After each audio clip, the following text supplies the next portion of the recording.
The first thing, one of the most interesting, this is before getting into the fly school, start reading books, aviation books. The problem with this is that probably 99% of the times you won't hit the right book.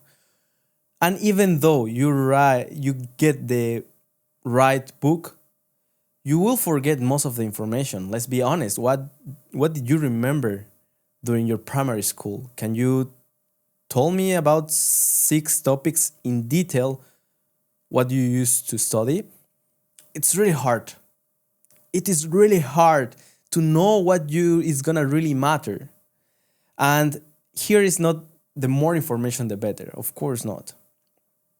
Aviation is so thin, it's so small, but at the same time the information is quite, it's like a cascade. It's too much information for us.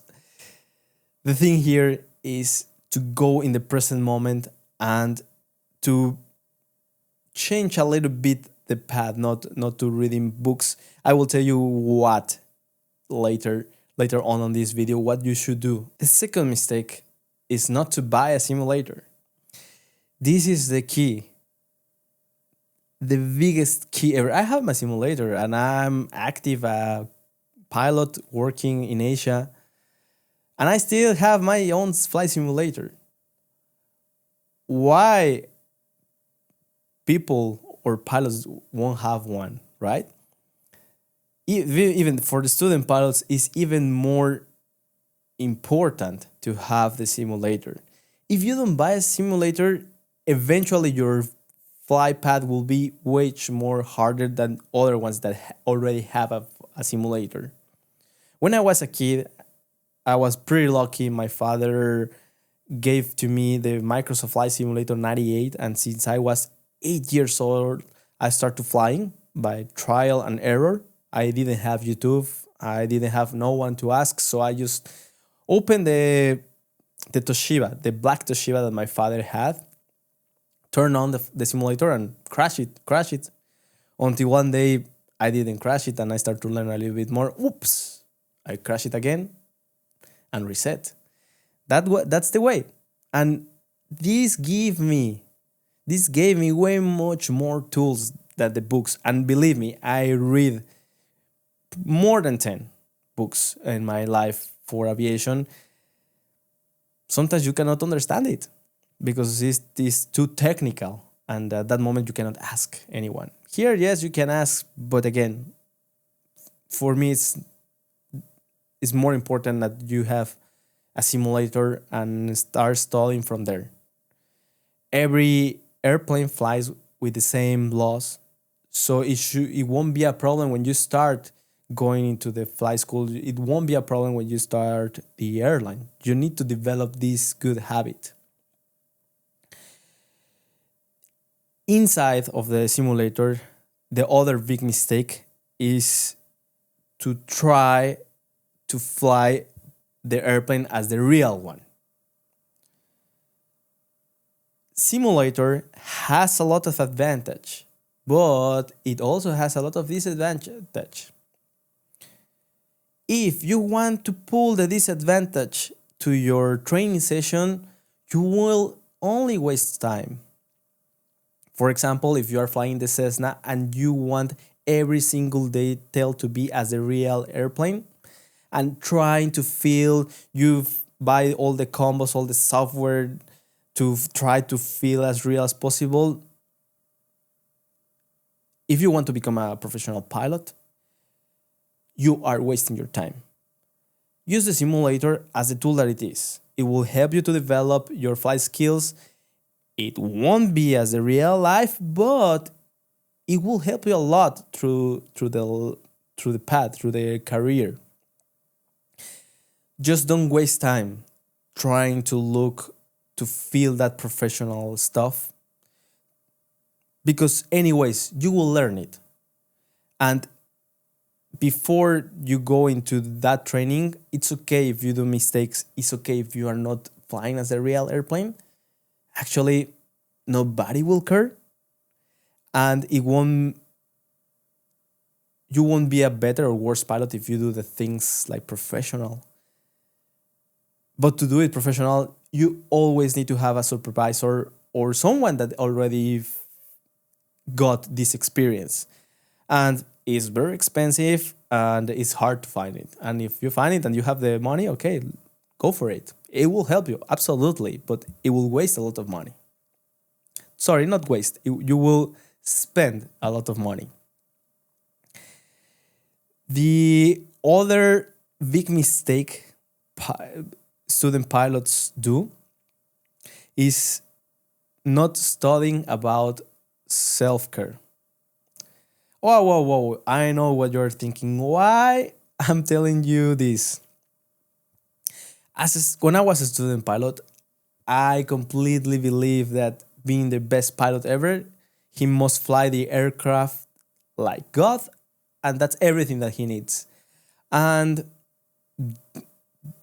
it's true, you need to fly pretty well the aircraft, but at the same time, you need to develop as a personal person.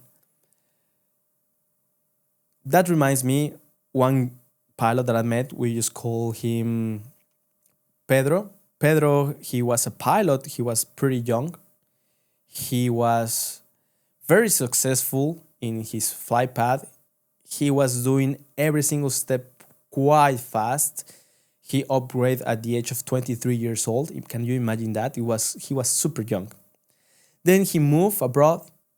He was on the top of his career. He was a very good pilot. He knows a lot about the theory. He can fly the airplane like God. But he loves to drink. He loves girls. Eventually, he didn't take care of himself and he didn't develop this self control. And eventually, these two addictions grabbed him and made a mistake. The company fired him because the company fired him because they realized that he was doing some kind of not good stuff. So, and it was during pandemic.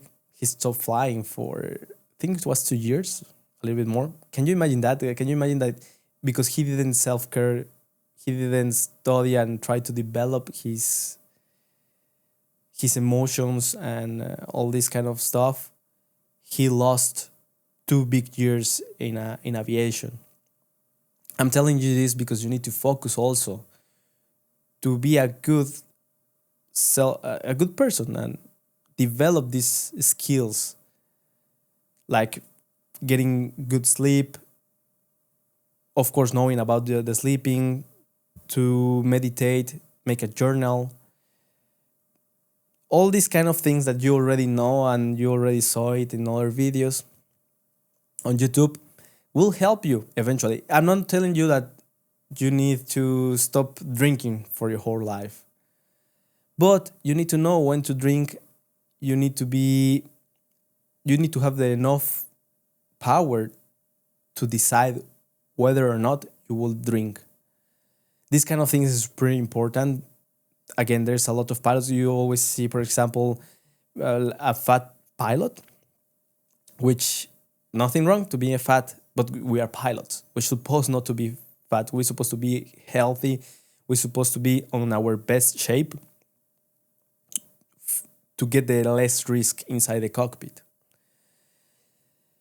And involving all this self-development, the last thing, the thing is the biggest one that I will start since I have 15, 16 years old.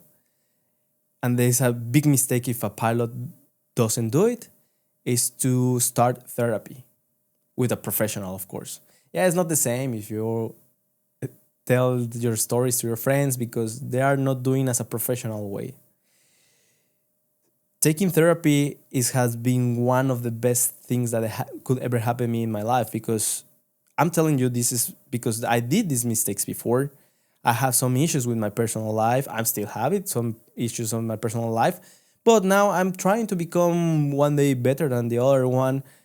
When I took therapy, I know way much more about myself.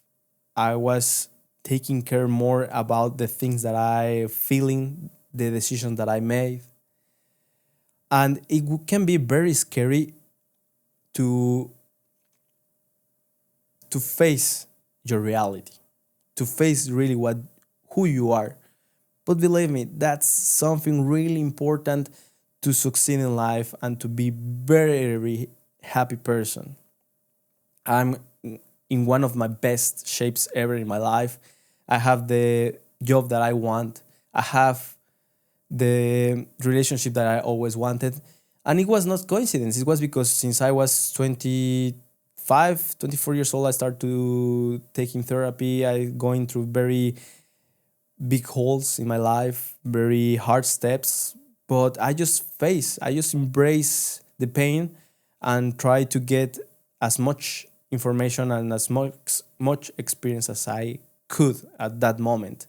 And that's why this is the most important steps of anyone. Start therapy again is if you need to take some one of this video is that one. It is very important, crew. I hope you enjoyed this video. See you in the next one.